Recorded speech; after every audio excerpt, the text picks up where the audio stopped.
Belle calde, tutto sommato davvero a buon prezzo per essere di cashmere. Peccato che queste sciarpe, prodotte in uno stabilimento di Marcon, di cashmere non ne contenessero proprio e anche la lana in alcuni casi era presente in una percentuale ridicola. A scoprire la falsificazione la Guardia di Finanza di Torino che del veneziano ha posto i sigilli allo stabilimento, sequestrato 150.000 articoli di abbigliamento e denunciato un uomo di 46 anni di Venezia. In Veneto le fiamme gialle sono arrivate dopo che nel capoluogo piemontese avevano sequestrato alcune sciarpe in un negozio vendute a un prezzo decisamente inferiore rispetto a quelle di vero cashmere. I prodotti sequestrati sono stati analizzati dal laboratorio chimico delle dogane di Milano, i quali hanno confermato che di fatto, anziché esservi un 100% lana, di cui 50% cashmere, in realtà il prodotto era realizzato con una minima parte di lana e con fibre sintetiche. Viscose poliammide al posto del cashmere, insomma, non prezioso pelo di capra Ircus da cui si ricava cashmere, ma pelo di semplice e banale coniglio.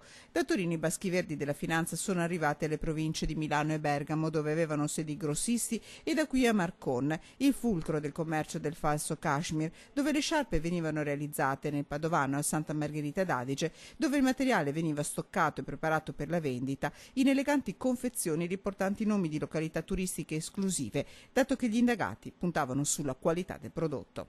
Si caratterizzavano anche da un punto di vista commerciale per una grandissima attenzione alla confezione, alle etichette e ai cartellini riportati che facevano parte del prodotto. Sharp è destinato a una clientela raffinata che cercava di risparmiare e quindi adocchiava subito il prezzo a fare. 4 in totale le persone denunciate, oltre al quarantenne veneziano, 2 italiani e un cittadino cinese, autori di questo business che durava da almeno 3 anni e aveva permesso al gruppetto di incassare centinaia di migliaia di euro.